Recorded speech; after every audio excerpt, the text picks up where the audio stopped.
Antarctica के नीचे कुछ अजीब चल रहा है, जहां समय समय पर ऐसे अजीब और डरावने जीव देखे जाते हैं जो पृथ्वी के किसी हिस्से में मौजूद ही नहीं है। ऐसे जीव जो पूरे समुद्री जहाजों को भी निगल सकते हैं और शायद निगल भी चुके हैं। फॉर एग्जाम्पल 18th सेंचुरी की एक फेमस मिथिकल स्टोरी है, जिसके मुताबिक जब गहरे समुद्र में फिशिंग के दौरान एक बोट अपने एंकर डाल रही थी, तब अचानक पानी का रंग बदलने लगता है और समुद्र का नीला पानी अचानक काला स्याही जैसा बन जाता है। क्रू को लगता है ये शायद एल्गी के कारण हुआ है, पर तभी बोट जोर से एक साइड की तरफ खींचती है, एंकर एक झटके में उखड़ जाता है, रोप्स तेजी से टूटते हैं और फिर नीचे से कुछ बोट से टकरा जाता है। तभी शिप पर मौजूद कुछ लोगों की नजर समुद्र पर पड़ती है, जहां पानी के नीचे एक विशाल साया घूमता रहता है। अगले ही पल एक सेलर चीखता है और गायब हो जाता है। फिर दूसरा, फिर तीसरा, जिसके तुरंत बाद वो बड़ा सा साया बाहर आता है और पूरी बोट को पलट देता है। इस दौरान काफी क्रू मेंबर्स उसका शिकार हो जाते हैं, और जो किसी तरह वहां से बचकर बाहर निकल पाते हैं, वो दूर से देखते हैं कि वहां पर एक बड़ा सा सी मॉन्स्टर था, जिसका आधा शरीर एक शार्क मछली जैसा था और आधा एक ऑक्टोपस का था, जिस क्रिएचर को कई लोगों ने नाम दिया लुस्का। और ये सिर्फ एक कहानी नहीं है, ऐसी कई कहानियां हैं और इवन वीडियोस और फोटोज है जो ये प्रूव करती है कि अंटार्कटिका की मोटी बर्फीली चादर के नीचे एक पूरा मॉन्स्टर वर्ल्ड छिपा है। ऐसे जीव जिन्हें हम कभी सिर्फ कहानियों में पढ़ते थे, आज वैज्ञानिकों को अंटार्कटिका के नीचे उनके होने के प्रूफ मिल रहे हैं। इसके अलावा अंटार्कटिका में कुछ ऐसा भी हो रहा है जो यहाँ मौजूद नॉर्मल जीवों को भी मॉन्स्टर लाइक जायंट क्रिएचर्स में बदल रहा है, जिनको जब आपका दिमाग देखता है तो इंस्टेंटली लगता है कि ये रियल नहीं हो सकता। फॉर एग्जाम्पल, सी फ्लोर पर चलती हुई ये अंटार्कटिका स्पाइडर, जिसकी टांगे किसी कुत्ते से भी लंबी है, पानी में तैरती जेलीफिश जिसका टेंटिकल्स ऑलमोस्ट व्हेल जितनी बड़ी है। इसके अलावा ये एक जायंट कोलोसल स्क्विड है, जिसके बारे में क्लेम किया जाता है कि लुस्का की ही तरह ये भी इतिहास के एक मिथिकल क्रिएचर के रूप में काफी फेमस रहा है और इसने कई जहाजों को अपना शिकार बनाया। तो दोस्तों, अब सवाल सिंपल है, अचानक ये मॉन्स्टर सी क्रिएचर्स अंटार्कटिका में क्यों दिख रहे हैं, और आखिर अंटार्कटिका में ही क्यों दिख रहे हैं? आखिर पृथ्वी के इस पोल पर क्या चल रहा है जो ये जगह दुनिया के सबसे बड़े मिस्टिकल जायंट समुद्री जीवों का घर बन चुकी है? 13 अप्रैल 1918 पहला विश्व युद्ध अपने सबसे खतरनाक दौर में चल रहा है। अटलांटिक ओशन के बीचों बीच अमेरिकी नेवी का विशाल का युद्धपोत यूएसएस सिक्लोप्स एक सीक्रेट मिशन पर आगे बढ़ रहा है। इसका काम साफ है, जर्मन सबमरीन्स को ढूंढना और खत्म करना। यूएसएस सिक्लोप्स कोई आम शिप नहीं है, ये एक पावरफुल डिस्ट्रॉयर है जिस पर सैकड़ों अमेरिकी सैनिक सवार है, जो अभी नहीं जानते कि उनका ये सीक्रेट मिशन एक दिन एक डरावने तरीके से खत्म होगा, जहाँ ये सब समुद्र में हमेशा के लिए गायब हो जाएंगे, जिसकी शुरुआत होती है सिक्लोप्स शिप के अचानक रडार से गायब होने से। काफी समय तक यूएसएस सिक्लोप्स और उसके लगभग 300 क्रू मेंबर्स को ढूंढने का सर्च अभियान चालू रहता है, लेकिन किसी के हाथ भी कुछ नहीं लगता, जिसके बाद थियरीज बनने लगती है कि शायद जहाज किसी और डायमेंशन में चला गया है। कुछ लोग मानते हैं कि ये गहरे पानी में डूब गया, लेकिन सबसे डरावनी बात यह है कि ना कोई मलबा मिलता है, ना कोई गवाह, ना एक भी सर्वाइवर। 309 लोग मानो हवा में ही गायब हो गए। लेकिन गायब होने से ठीक पहले एक चीज रेडियो टावर्स में रिकॉर्ड होती है, यूएसएस सिक्लोप्स के कैप्टन का आखिरी रेडियो मैसेज। उसकी आवाज घबराई हुई है, टूटी हुई सांसों के बीच वो चिल्ला रहा है, अगर कोई सुन रहा है जवाब दो, हम पर हमला हो रहा है। लेकिन ये हमला इंसानों का नहीं है, ना कोई शिप है, ये कुछ और है। हे भगवान, ये लहरों के नीचे से उठ रहा है, इसकी आंखें जल रही है जैसे पानी के नीचे आग लगी। हमने टॉर्पीडो दागे लेकिन इस पर कोई असर नहीं हुआ, ये अब भी ऊपर आ रहा है। नहीं, ये जहाज को तोड़ रहा है। और उसी पर सिग्नल कट जाता है। उसके बाद ना रेडियो ना सिक्लोप्स कुछ भी कभी वापस नहीं आता। करीब एक सदी तक ये कहानी सिर्फ एक डरावनी स्टोरी बनी रहती है। लेकिन फिर साल 2017 में जब यूएस नेवी समुद्र के तल की एडवांस मैपिंग कर रही होती है, तब अटलांटिक ओशन के लगभग 2000 मीटर गहराई में एक साया दिखाई देता है। वो यूएसएस सिक्लोप्स का मलबा था, पर जो नेवी को वहाँ दिखता है वो किसी नॉर्मल शिपरेक जैसा बिल्कुल नहीं था। क्योंकि उसे देखकर साफ साफ पता चल रहा था कि ये जहाज किसी टक्कर से नहीं डूबा था, बल्कि पूरे जहाज पर ऐसे निशान थे जैसे किसी ने उसे एक ही झटके में दबाकर तोड़ दिया हो।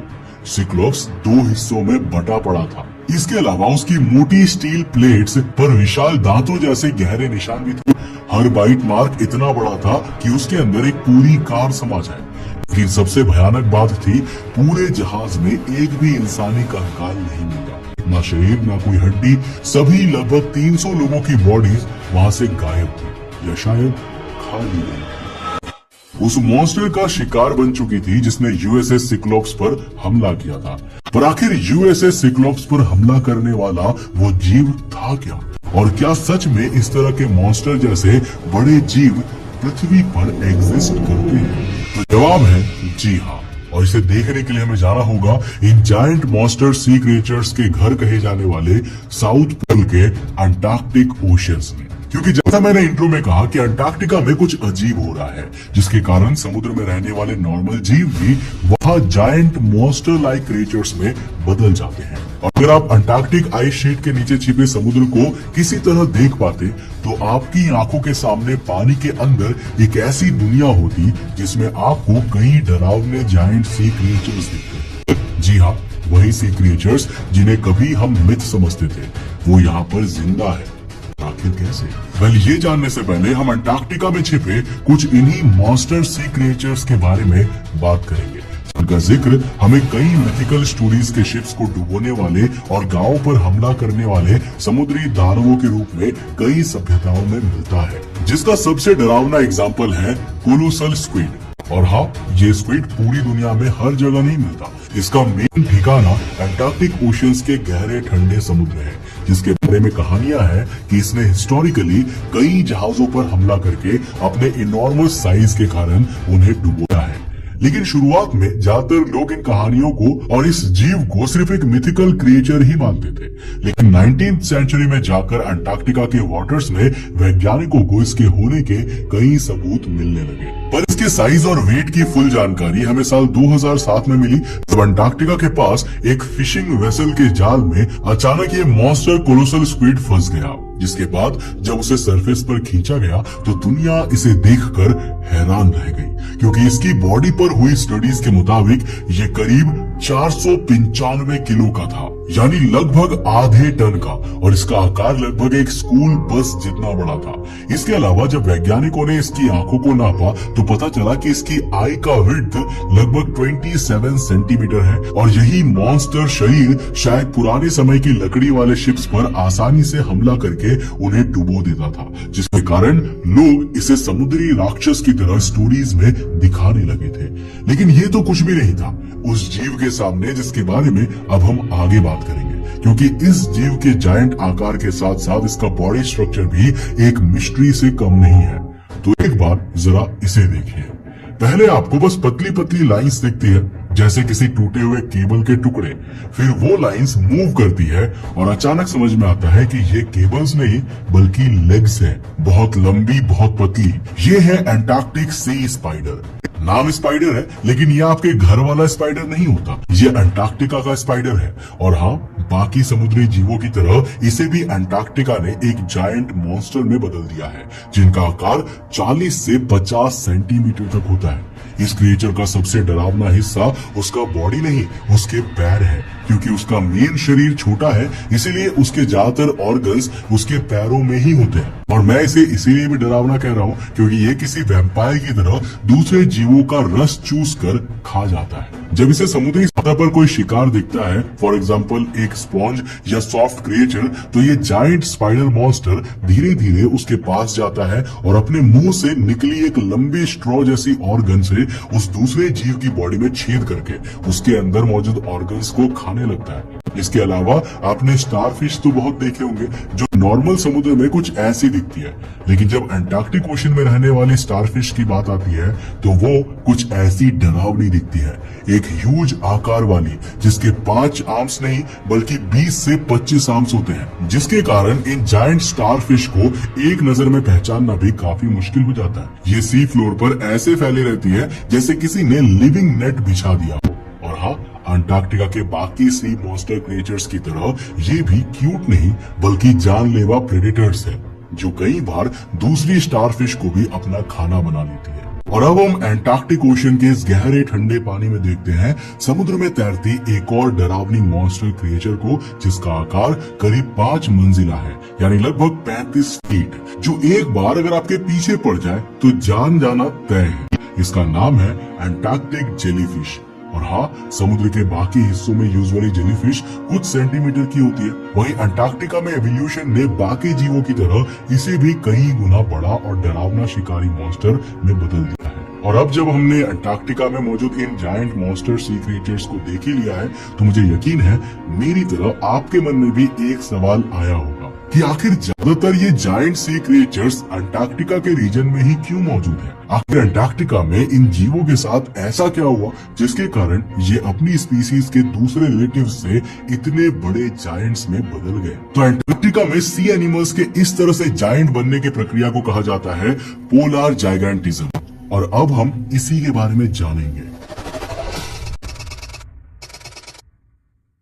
तो अंटार्कटिक ओशन का टेम्परेचर लगभग -1.9 डिग्री सेल्सियस के आसपास रहता है। फिर भी यहाँ समुद्र पूरा जमता नहीं है। वजह सिंपल है, समुद्री पानी में नमक होता है और नमक पानी के फ्रीजिंग पॉइंट को कम कर देता है। मतलब यहाँ आप ऐसे पानी को देख रहे होते हैं जो 0 डिग्री सेल्सियस पर भी बर्फ नहीं बनता। इसीलिए इतनी ठंड में जहाँ सर्वाइवल इतना मुश्किल है, फूड हर समय नहीं मिलता। तो हमें लॉजिकली लगता है कि यहाँ एनिमल्स को छोटा होना चाहिए ताकि एनर्जी बचे। लेकिन फिर अंटार्कटिका में ये जायंट सी मॉन्स्टर क्या कर रहे हैं? इसके लिए पहले हमें अंटार्कटिका के एनवायरनमेंट को समझना होगा। पानी के अंदर ऑक्सीजन हवा की तरह फ्री नहीं होती, वो डिसॉल्व्ड ऑक्सीजन बनकर वाटर में घुली रहती है। और फिजिक्स का रूल सिंपल है, कोल्ड वाटर वार्म वाटर से ज्यादा डिसॉल्व्ड ऑक्सीजन होल्ड कर सकता है। मतलब अंटार्कटिका के आसपास का ठंडा ओशन एक तरह से ऑक्सीजन रिच एनवायरनमेंट बना देता है। अब दूसरी बात भी उतनी ही जरूरी है, ठंड में बॉडी का मेटाबॉलिज्म स्लो हो जाता है, यानी शरीर की एनर्जी बर्निंग स्पीड कम, मूवमेंट स्लो और ऑक्सीजन की डिमांड भी कम। जब सप्लाई ज्यादा हो और डिमांड धीमी, तब कुछ एनिमल्स में एनर्जी सेव करने का प्रोसेस स्टार्ट हो जाता है, जो समय के साथ साथ उनका साइज बढ़ाता जाता है। लेकिन फिर भी यह पूरी तरह अंटार्कटिका में जीवों के इन मैसिव आकार तक पहुंचने को एक्सप्लेन नहीं करता, क्योंकि इसमें एक इम्पोर्टेंट रोल अंटार्कटिक एनवायरनमेंट की लॉन्ग टर्म स्टेबिलिटी भी निभाती है। क्योंकि देखो, अंटार्कटिका के एनवायरनमेंट में पृथ्वी के दूसरे हिस्सों की तरह ड्रामेटिक चेंजेस नहीं दिखते। फॉर एग्जाम्पल, यहाँ एवरेज ओशन टेम्परेचर सर्दियों में भी करीब 0 डिग्री सेल्सियस तक रहता है और गर्मियों में भी। इसके अलावा इस बड़े शरीर होने से अंटार्कटिक के इन ब्रूटल कोल्ड कंडीशन में यहाँ जानवरों को सर्वाइवल एडवांटेज भी मिलता है, क्योंकि अब बड़ा शरीर गर्मी को भी थोड़ी देर तक होल्ड कर सकता है और एनर्जी स्टोर भी कर सकता है। ये भी एक कारण है जिसके चलते अंटार्कटिका में रहने वाले मोस्टली सी क्रिएचर्स जायंट सी मॉन्स्टर्स में बदल जाते हैं। लेकिन अब इस कहानी का सबसे डरावना पहलू शुरू होता है, क्योंकि जिन एलियन लुकिंग जायंट जीवों को अंटार्कटिका में हम देख रहे हैं ना, वो अब एक बड़े खतरे में है, जो उनका इस प्लैनेट से नामो निशान मिटा सकता है। देखो, जब आप अंटार्कटिका के उस दुनिया के बारे में सोचते हैं जहाँ समुद्र के जीव नॉर्मल साइज से कई 100 गुना बड़े हो चुके हैं, तो असली डर ये नहीं है कि वे डरावने हैं या उनसे हमें खतरा है, बल्कि असली डर ये है कि कहीं हम अनजाने में उन्हें खत्म ना कर दें। हाँ, इनके भविष्य में पृथ्वी से एक्सटिंक्ट होने का सबसे बड़ा कारण हम इंसान ही होंगे, आप, मैं और हम सब, वो भी बिना हमें रियलाइज हुए। तो जैसा हमने अभी तक समझा कि इन जीवों का अंटार्कटिका में मौजूद नेचुरल हैबिटेट और सर्वाइवल एक काफी नाजुक सिस्टम पर टिका है, जिसका आधार है अंटार्कटिका का बहुत कम वेरिएशन में चेंज होने वाला कोल्ड एनवायरनमेंट। लेकिन जैसा हम सब जानते हैं कि हम इंसान तेजी से पृथ्वी के एनवायरनमेंट में कार्बन डाइऑक्साइड और दूसरी जहरीली ग्रीन हाउस गैसेस खोल रहे हैं, जो धीरे धीरे पूरे प्लैनेट का टेम्परेचर इंक्रीज कर रही है, इंक्लूडिंग अंटार्कटिका। वैज्ञानिक बताते हैं कि इस बढ़ते तापमान से ओशन का टेम्परेचर भी इंक्रीज हुआ है, जिसके कारण दुनिया के ओशन से 1950s के बाद से कुल मिलाकर लगभग 2% डिसॉल्व्ड ऑक्सीजन कम हुई है। ये संख्या सुनने में छोटी लगती है, लेकिन जैसा मैंने कहा, ये एवरेज है, यानी समुद्र के कुछ इलाकों में ये हालात और भी खराब होगी और इसका डायरेक्ट असर अंटार्कटिका पर भी हो रहा है। और अगर ये प्रोसेस इसी स्पीड से चलती रही तो जल्द ही ग्रीन हाउस इफेक्ट अंटार्कटिका के पूरे इकोसिस्टम को बदल कर रख देगा। वहाँ वहां के गर्म होते ओशियंस में कई जीव सरवाइव नहीं कर पाएंगे। यानी आने वाले समय में अंटार्कटिका में रहने वाले हमारे प्लेनेट के कई जायंट सी मॉन्स्टर्स शायद दोबारा पृथ्वी से गायब होकर हमारी मिथिकल स्टोरीज का ही हिस्सा बन सकते हैं। सो आई होप कि आपको आज का ये वीडियो काफी पसंद आया होगा और आपको ये जानने को मिला होगा कि आखिर अंटार्कटिका में क्या चल रहा है। उम्मीद है कि इस वीडियो से आप कुछ तो सीखोगे जिससे इस एनवायरनमेंट में कुछ बदलाव कर सको। अगर वीडियो पसंद आया और कुछ नई जानकारी मिली तो इस वीडियो को लाइक कर देना और दोस्तों के साथ जरूर शेयर करना। अगर आप नए चैनल में तो चैनल को सब्सक्राइब करने के साथ नोटिफिकेशन बेल कॉल कर देना। और अगर आपको ये वीडियो पसंद आया ना तो मैं आपको रिकमेंड करूंगा कि आप अगली